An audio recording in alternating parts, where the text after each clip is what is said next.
Durante varias semanas, los martes, se ha estado predicando, se ha estado hablando acerca de los 10 mandamientos, ¿verdad? ¿Os lo sabéis? ¿Os lo habéis aprendido ya? Tranquilo, no os voy a sacar a ninguno. Os lo habéis aprendido, ¿verdad? Los 10 mandamientos, ya os lo sabéis. En Mateo, Jesús está hablando con una persona que viene a tentarle y le dice a esta persona: Maestro, ¿cuál es el gran mandamiento de la ley? Capítulo 22, versículo 36. Y Jesús le responde: amarás al Señor, tu Dios, con todo tu corazón y con toda tu alma y con toda tu mente. Este es el primero y grande mandamiento. Y el segundo es semejante: amarás a tu prójimo como a ti mismo.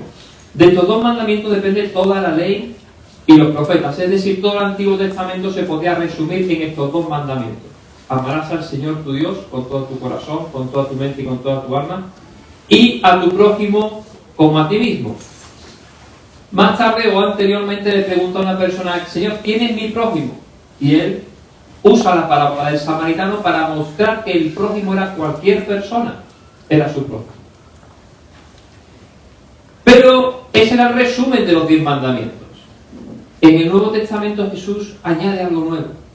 Es el 11º mandamiento. Así que hoy, título de la predicación: el 11º mandamiento.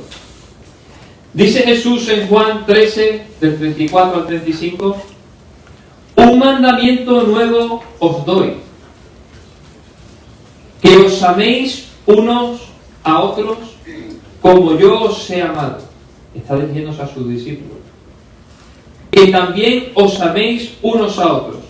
En esto todos conocerán todos que sois mis discípulos, si tuviereis amor los unos con los otros. Estamos en una sociedad sumamente individualista.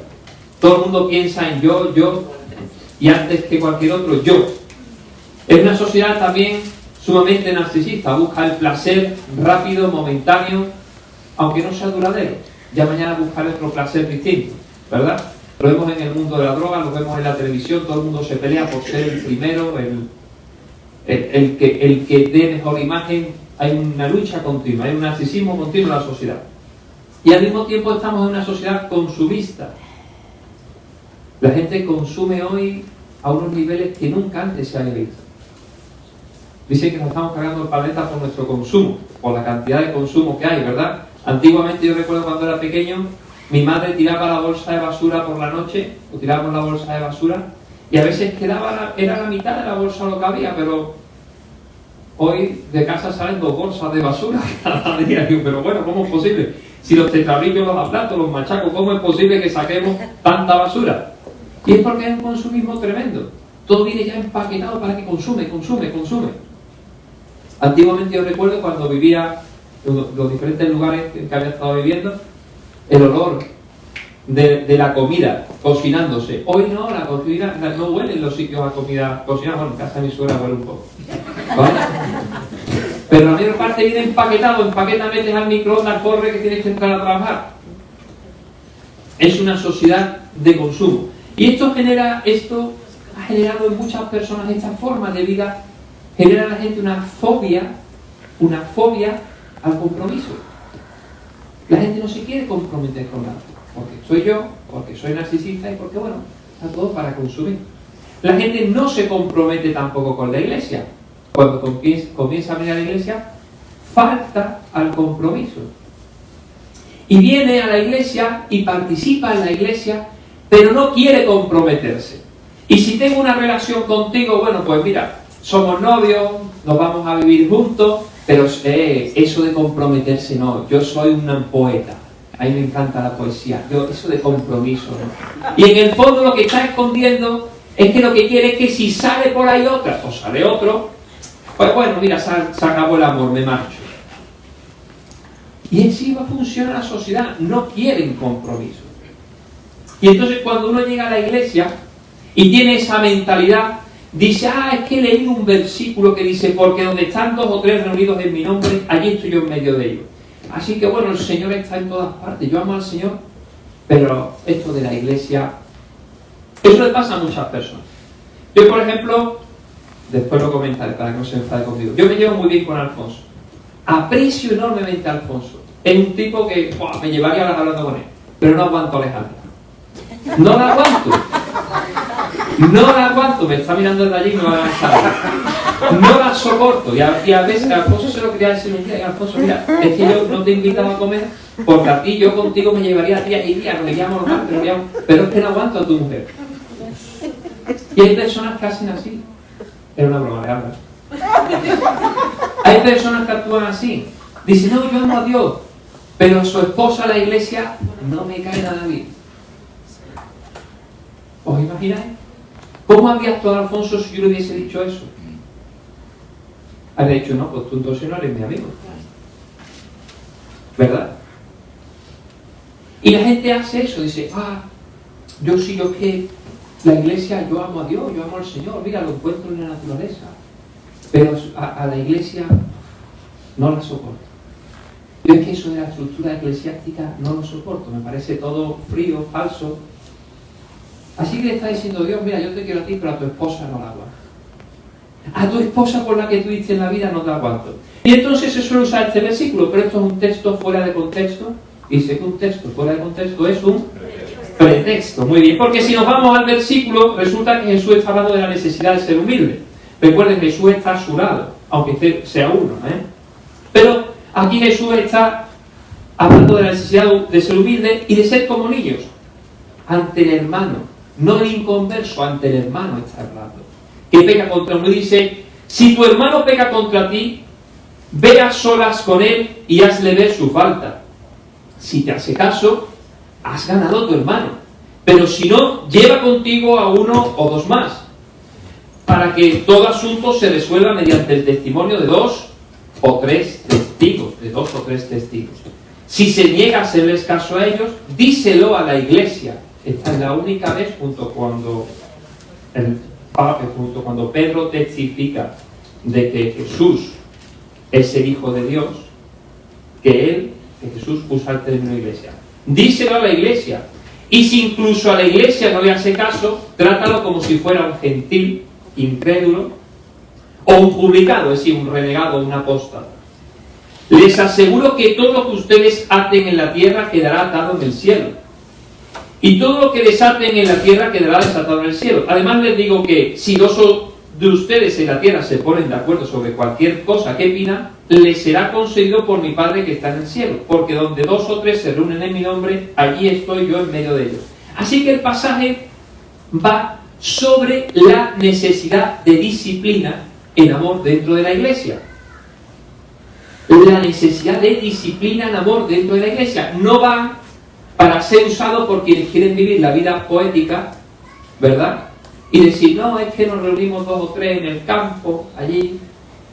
Eso no es una iglesia. Eso está bien, es bonito, hay que reunirse de vez en cuando, los hermanos, está bien. Pero eso no es una iglesia. Eso no es una iglesia. Hay personas que quieren considerar que eso es una iglesia, y eso no es una iglesia. Por tanto, lo que tenemos que tener claro es ¿qué sí es la iglesia? ¿Qué es una iglesia? Y sé que eso suena de el término iglesia, ya piensa una catedral en el cura, Dios, y no viene Padre, ¿verdad? No. ¿Qué es una iglesia? ¿Qué es aquello por lo que Cristo dio la vida? Porque recordáis, Cristo dio la vida por su iglesia. Bien, lo primero que tenemos que tener claro es que todos los creyentes pasan por su conversión, su nuevo nacimiento, y porque el Espíritu Santo viene a morar en ellos, pasan a formar parte de la Iglesia universal. ¿De acuerdo? Iglesia universal, de la que todos los creyentes, todos los nacidos de nuevo, forman parte. Ahora, la Iglesia universal se concreta en la Iglesia local. En la Iglesia local. Está usted en un lugar, en el mejor lugar de Moncada ahora mismo, sentado. No sé si se ha dado cuenta. No está usted en un club, no estás en una asociación, no estás en el ayuntamiento, no estás, imaginemos que el rey tiene aquí una casa, en la casa del rey aquí en Moncada, imagínate, no, estás en la iglesia local, la concreción de la iglesia universal aquí en Moncada. Forma parte, estás ahora mismo en un lugar donde se reúne el pueblo de Dios, la esposa de Cristo. Ahora, la iglesia no son sus líderes los responsables, porque hay gente que lo confunde. Si el pastor de la iglesia no viene a la iglesia, todo el mundo dice, hola, el pastor no ha venido a la iglesia, oh, qué tremendo. Pero si no viene un hermano, hay hermanos que no vienen, te preocupas igual. Pues la misma responsabilidad tiene el pastor en venir a hacer su función que el hermano, el miembro de la iglesia, a hacer la suya. Y yo considero que evidentemente se puede faltar. Hoy Lidia está enferma, no puede venir, es normal. Pero hay quien se lo toma de manera liviana. Dice, no tengo ganas, me he levantado sin nada. Es que, qué cansancio. Tienes una responsabilidad. Si eres miembro, tienes una responsabilidad. Dice, hermanos, les pedimos que sean considerados por los que trabajan arduamente entre ustedes y los guían y amonestan en el Señor. 1 Tesalonicenses 12:15. Ténganlos en alta estima y ámenlos por el trabajo que hacen. Vivan en paz unos con otros. Hermanos, también les rogamos que amonesten a los indisciplinados, estimulen a los desanimados, ayuden a los débiles y sean pacientes con todos. Es decir, está diciendo la gran importancia que tienen los líderes, pero la iglesia no son los líderes. Bueno, hay personas que eso les cuesta un poco. La iglesia tampoco son las actividades. La iglesia no es algo que comienza a las 10 de la mañana y a las 12 ha terminado. O comienza a las 10 y termina a las 3. No, eso no es la iglesia. No son las actividades, porque a veces confundimos, creemos que la iglesia son las actividades. Tampoco es el local. Y es cierto que en nuestro lenguaje hemos equiparado iglesia con el local, incluso para que comprenda desde fuera quiénes somos, ponemos iglesia evangélica o iglesia tal y tal, ¿verdad? Pero la iglesia es un local, hay quien prefiere llamarlo centro cristiano. Centro cristiano para que no confundamos. La iglesia somos las personas, no el local. Ahora, ¿qué sí es la iglesia? ¿Qué sí es la iglesia? Hemos visto lo que no es la iglesia. Lo que es necesario tiene que tener un pastor, pero el pastor no es la iglesia. Tiene que tener unas actividades, pero las actividades no son la iglesia. Y tiene que tener un local, pero el local no es la iglesia. ¿Pero qué sí es la iglesia? Abra su Biblia por 1 Corintios 12 y vamos a ir al versículo 12. 12. Le doy 10 segundos. Bueno, 12 segundos.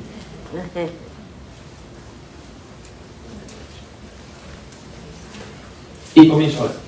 Dice, porque así como el cuerpo es, como dice que el cuerpo es uno y tiene muchos miembros, los miembros del cuerpo, siendo muchos, son un solo cuerpo. Así también Cristo, porque por un solo espíritu fuimos todos bautizados en un cuerpo. Cuidado en no confundir los términos bautismo en los diferentes contextos en que los usa Pablo. Sean judíos o griegos, sean esclavos o libres. Y a todos se nos dio a beber un mismo espíritu.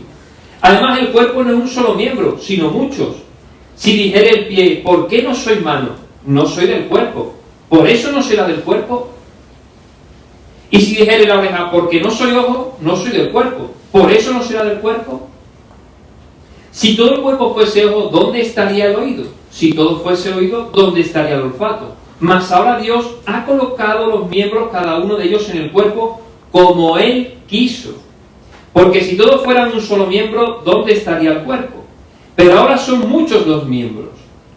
Pero el cuerpo es uno solo. Ni el ojo puede decir a la mano, no te necesito, ni tampoco la cabeza a los pies, no tengo necesidad de vosotros. Antes bien, los miembros del cuerpo que parecen más débiles son los más necesarios. Y aquellos del cuerpo que nos parecen menos dignos, a estos vestimos más dignamente. Y los que en nosotros son menos decorosos se tratan con más decoro. Porque los que en nosotros son más decorosos no tienen necesidad, pero Dios ordenó al cuerpo dando más abundante honor al que le faltaba, para que no haya desaveniencia en el cuerpo, sino que los miembros todos se preocupen, ¿qué dice? Los unos por los otros. De manera que si un miembro padece, todos los miembros se duelen con él. Y si un buen miembro recibe honra, todos los miembros con él se gozan. Vosotros pues sois el cuerpo de Cristo y miembro cada uno en particular.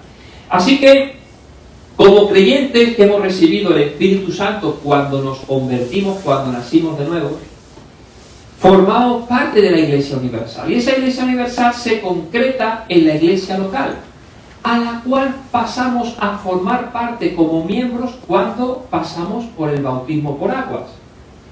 Llegamos a ser miembros de esa manera de la Iglesia local. Evidentemente hay personas que acuden a la Iglesia, pero todavía no pueden ser miembros porque tiene que haber un testimonio público a través del bautismo en agua. Y cada miembro en el cuerpo es como una célula o como un miembro del organismo. Y ahora las células de mi cuerpo, todos sabemos lo que son las células, ¿verdad? O los miembros del cuerpo, están regidos. No hacen lo que les da la gana, ¿verdad? Hay un sistema nervioso central, hay un cerebro que ordena, hay un hipotálamo que a través de las hormonas, ¿vale?, del sistema endocrino, va controlando el cuerpo. Y le dice a mi mano, muévete, y se mueve. Yo le estoy diciendo a mi mano, muévete, no se mueve por sí solo. Yo le estoy diciendo a mi cabeza, gira para allá. Y hay otro sistema nervioso, que es otro sistema, que es el endocrino, que es más lento. El hipotálamo manda mediante hormonas, ¿verdad?, sustancias químicas, a diferentes lugares del organismo una orden. ¿De acuerdo? Haz que le crezca el cabello un poco. No funciona, ¿vale? Para su... Pero hay un sistema que controla. Y el cuerpo funciona unificado gracias a ese sistema. Ahora, hay un enemigo que quiere desmembrar el cuerpo, que anda como león rugiente y quiere arrancar miembros. Quiere arrancar miembros del cuerpo de Cristo.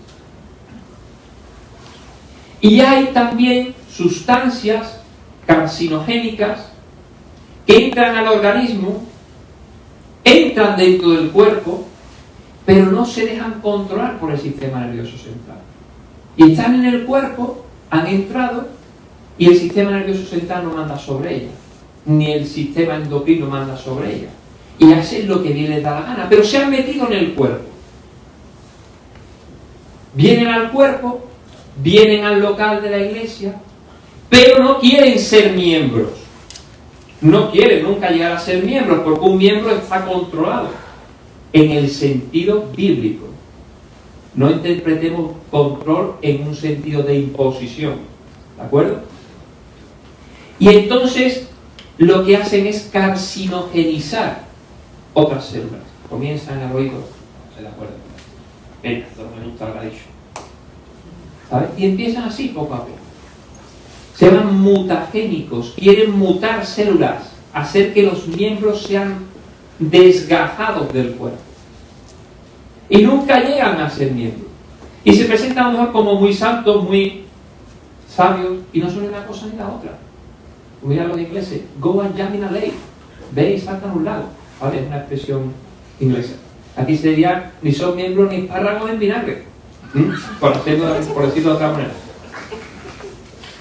Bien. Y entonces, si la célula no está funcionando correctamente, posiblemente esa célula se transforma en un pólipo. Y todos sabéis, cuando hay una persona que tiene un pólipo en los intestinos, ¿os suena, verdad? El pólipo, ¿tiene usted un pólipo en los intestinos? Ese pólipo es peligroso porque, aunque forma toda parte del cuerpo y no es cáncer, si viene una sustancia carcinogénica, tiene mucha tendencia a transformarse en un carcinoma, en un cáncer. Hermano, si tienes palabra de Dios que no comprendes,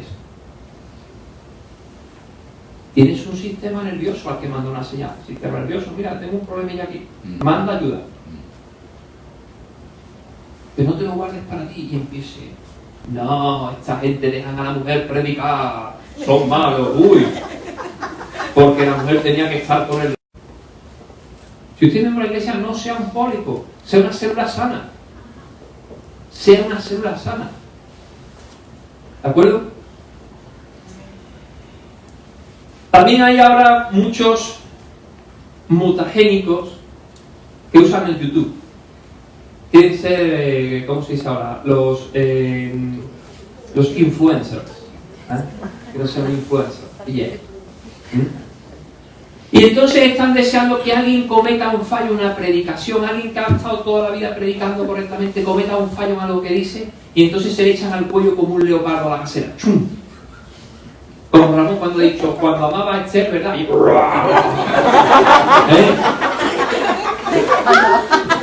Están deseando que haya un fallo. Y salen, yo, el pastor tal y tal, contra el pastor tal y tal. Y lo que hacen es destrozar la iglesia, porque la gente de fuera, ¿qué va a pensar? Vale, esa persona ha cometido un fallo, escríbele un correo electrónico, dile algo, pero no vayas haciendo un YouTube, de repente una grabación contra la pastora, o contra el pastor, y van así. Y entonces los que están de fuera dicen, los evangélicos están locos, perdidos. Se pelean, se desagran. Y esto lleva la historia del protestantismo desde prácticamente sus orígenes. Se mataban entre ellos. Porque interpreto, pues... Y esto es lo que hizo desde siempre, en 1617, 1620, 1648, y veía la guerra de los 30 años, donde los cristianos se mataban entre ellos. Se mataban, se masacraban. Miraban al paso de ese. Esto es cristianismo sanguinario. Y a veces las personas piensan así. Pero Jesús dijo en Juan 3:75 que el mundo sabría quiénes somos por cómo nos amamos. ¿Verdad? Ahora, ¿qué sí es la iglesia? ¿Qué sí es la iglesia? ¿Qué mantiene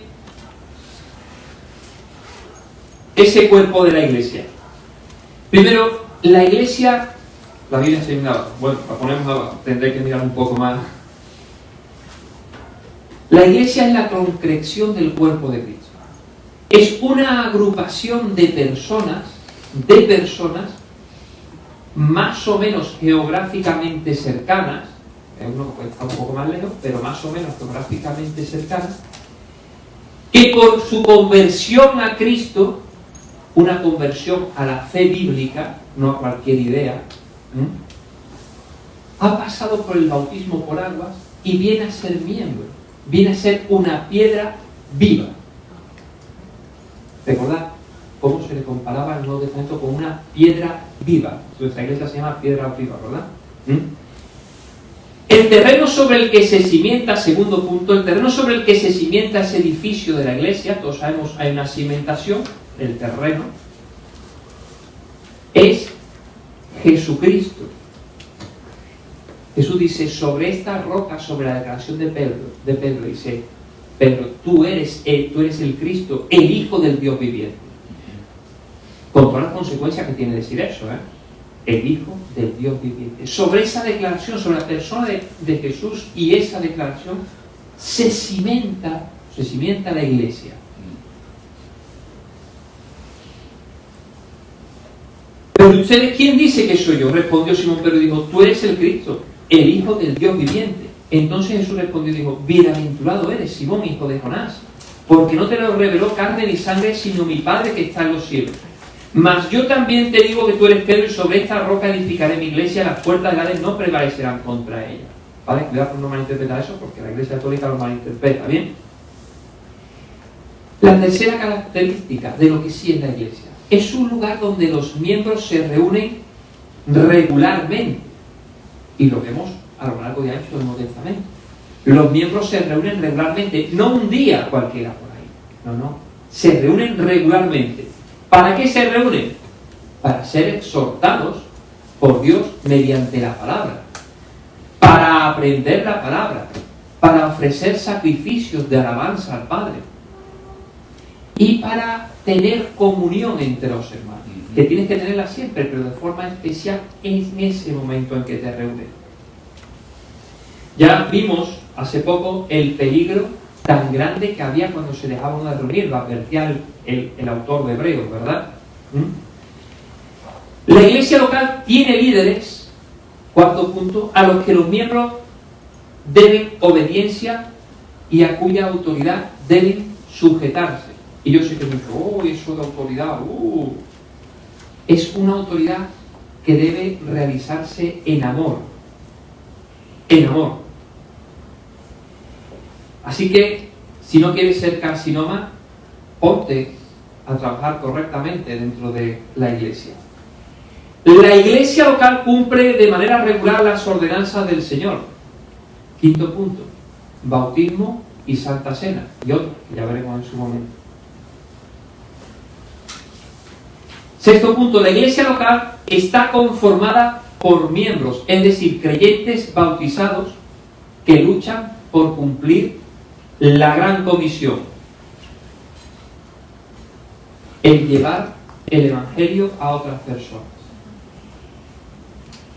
Son las 6 características principales de lo que sí es la iglesia, de lo que sí es el cuerpo de Cristo.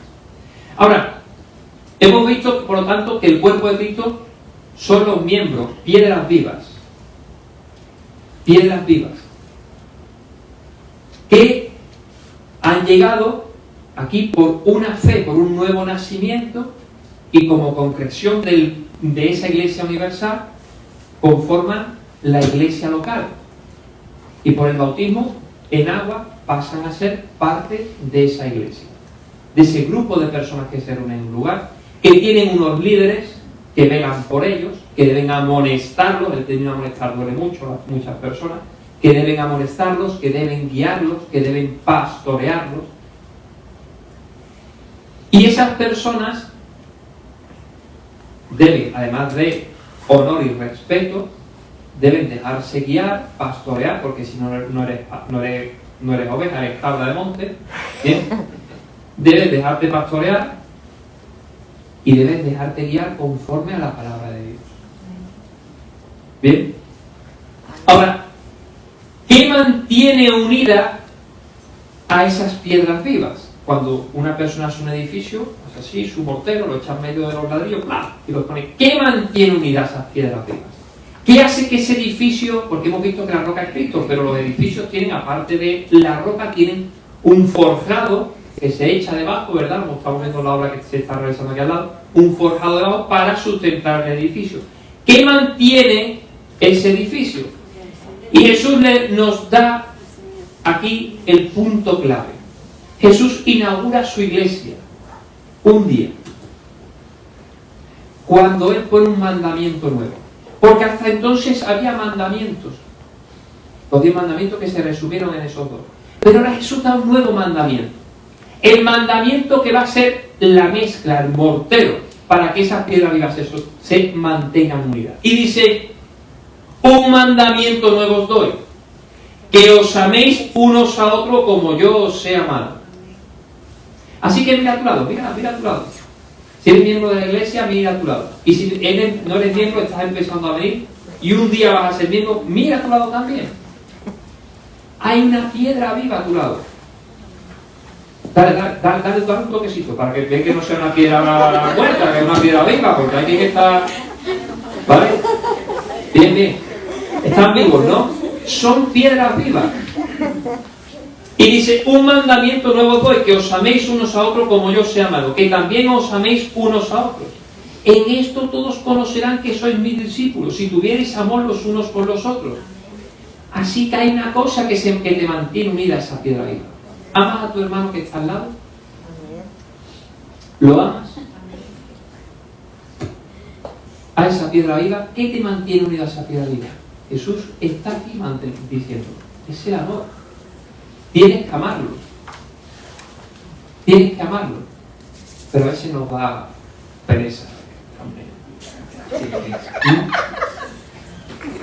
Si usted va a 1 Corintios 13, todos lo conocemos, no hace falta que vayamos, ¿verdad?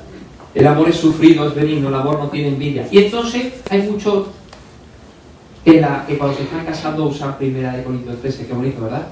Allí están. Pero si usted coge el contexto, empieza en 1 Corintios 12 y termina en 1 Corintios 14, aproximadamente se da cuenta de que lo que está hablando es de la iglesia. De la iglesia. Está desarrollando el 11º mandamiento. Está hablando de cómo debemos llevarnos en la iglesia. Así que ya no piense en el príncipe de Becla. Piense en la iglesia. Todo lo cree, todo lo espera, todo lo soporta. Y está dirigido a cómo debe ser ese mortero, esa mezcla que te une a tu otra piedra viva que está al lado. ¿Cómo debe ser esa mezcla? Está en las instrucciones de cómo preparar la mezcla. Y por si cupiesen dudas, Pablo, Pedro, Santiago, a través de sus epístolas van a ir dando reseñas. Y me encantan, los llamo los eis agelos, porque casi se dice en griego. Por si alguien le cupiese dudas, aquí tiene un párrafo, un resumen de cómo concretar esto. Dice: ámense entrañablemente unos a otros, eis agelos, unos a otros. Primera de Pedro 1:22. Son todos epístolas dirigidas a las iglesias. Prefiéranse unos a otros. Romanos 12:10. ¿Prefieres tú a tu hermano antes que a ti mismo? Piénsalo, ¿prefieres tú a tu hermano? Mira alrededor tuyo, ¿hay alguien al que alguna vez lo has preferido antes que a ti mismo? Acéptense unos a otros. ¿Hay alguien a quien te cuesta aceptar en la iglesia? ¿Hay una hermano?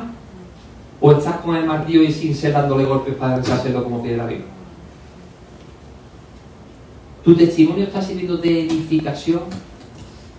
¿Estás dándole versículos para edificarlo? ¿Estás escribiéndole de vez en cuando? No bombarde, por favor, pero de vez en cuando en el WhatsApp un mensaje? Hermano, estoy orando por ti. Hermano, Dios te bendiga. Hermano, mira el versículo. Edifíquense unos a otros. Amonéstense unos a otros. ¿Cuánto hace que no amonestas a tu hermano? Como dice Jesús, en amor. Sírvanse unos a otros. Yo creo que tú vayas meditando mientras vamos diciendo esto. Sírvanse unos a otros. Gálatas 5:13. ¿Estás sirviendo a otros? ¿Estás sirviéndolo o no los estás sirviendo? Perdónense unos a otros. Colosenses 3:13. ¿Nos perdonamos unos a otros? Esta te la guardo. Sí, voy a la iglesia, pero es que esa persona de ahí me hizo tal cosa y desde entonces, perdónense unos a otros. Perfecto, siempre hay. ¿Y tú qué esperabas? Goban ya una ley, espárragos en vinagre, ¿verdad? ¿Tú qué esperabas?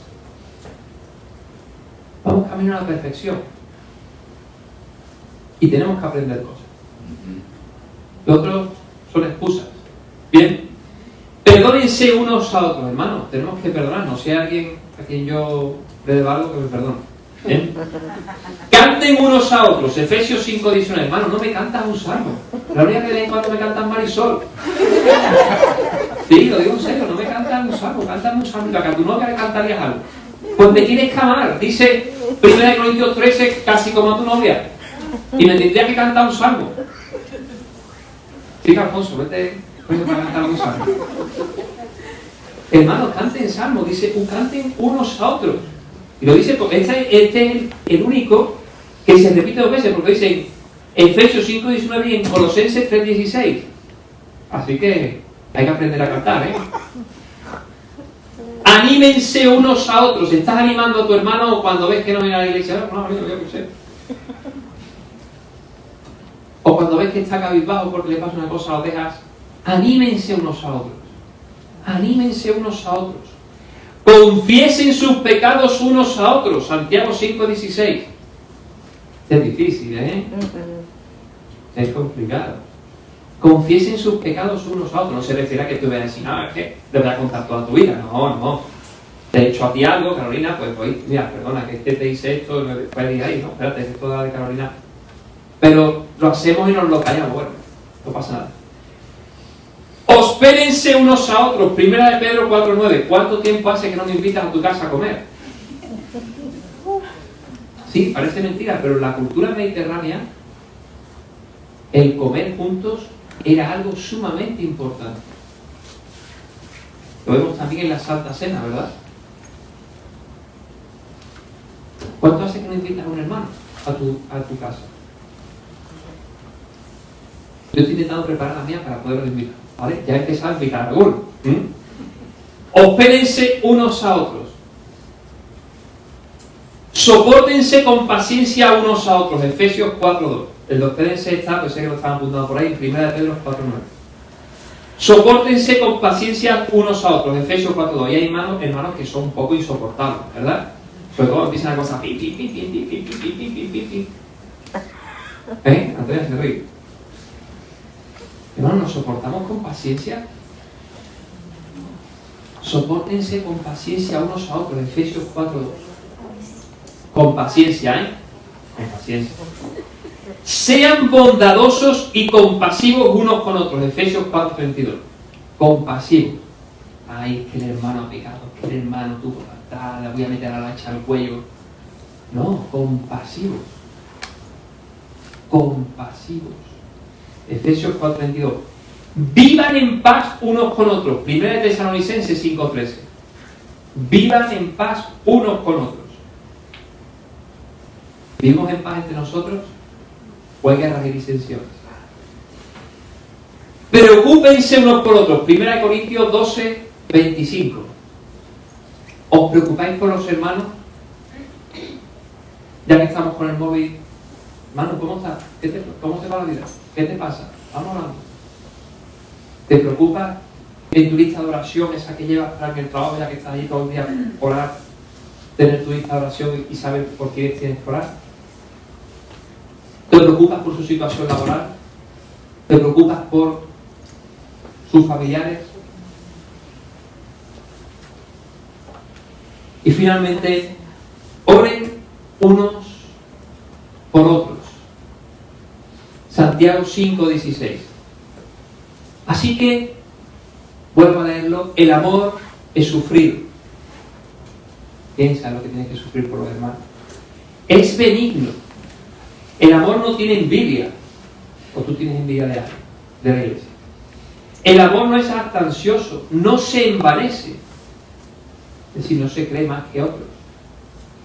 No hace nada indebido, no busca lo suyo, no se irrita, no guarda rencor, no se goza de la injusticia, mas se goza de la verdad. Todo lo sufre, todo lo cree, todo lo espera, todo lo soporta. Una piedra viva tiene que soportar otras piedras vivas encima suya en el templo que es el cuerpo de Cristo. Padre Santo, Señor, gracias te damos por tu palabra, Señor. Gracias por esta iglesia, Dios. Gracias por el cuerpo de Cristo en el cual tú nos has puesto como miembros, Dios. Te pedimos que aquellos hermanos que todavía no son miembros, que están acudiendo, Dios, tú les ayudes, Señor, les ayudes para en su momento llegar a ser parte del cuerpo de Cristo plenamente, Señor, establecidos como piedras vivas, Señor. Te pedimos, Señor, que estas lecturas que hemos hecho, Señor, del Nuevo Testamento, queden en nuestro corazón marcadas, Señor, para que sepamos cómo darle forma real a ese mandamiento que tú nos das de amarnos unos a otros.